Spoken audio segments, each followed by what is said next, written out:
Après son dernier séjour en décembre 2021, le président du Rassemblement pour la Patrie et la Modernité, RPM, est de retour dans la province de l'Angounié où ses alliés, les Patriotes, et lui-même ratissent les terres du redoutable guerrier Ambon-Betanyang faisant la promotion de l'alternance au sommet de l'État. Conformément à son programme de causerie et de rencontres avec les populations des 9 provinces du Gabon, Alexandre Barrot-Chambrier et son équipe sont allés rassurer les populations de la province de l'Angounié, sur la pertinence des mécanismes envisagés pour l'alternance au sommet de l'État. Occasion pour le président du RPM d'appeler ses hôtes à s'aligner dans une logique de rassemblement pour résoudre l'équation de l'alternance tant voulue par le peuple. L'opposition est bel et bien présente et entend jouer pleinement sa partition dans le challenge des élections prochaines au Gabon.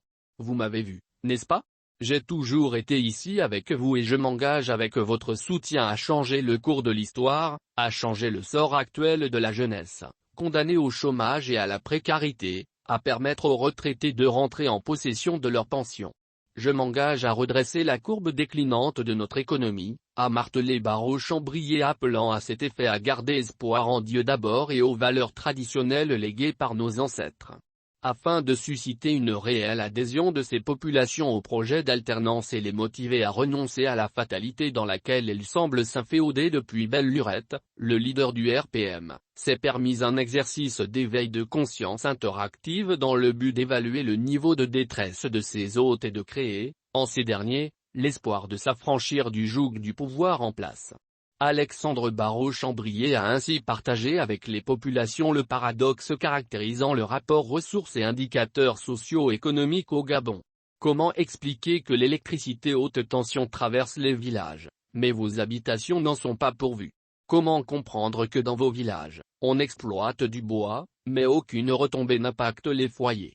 Comment comprendre que nos enfants sont diplômés, mais environ 40% parmi les jeunes de 25 à 35 ans sont sans emploi? Les unités de santé sont sans personnel soignant. Pour les retraités, c'est la croix et la bannière pour entrer en possession de leur pension. Tout un chapelet de manquements, a relevé le leader des Patriotes.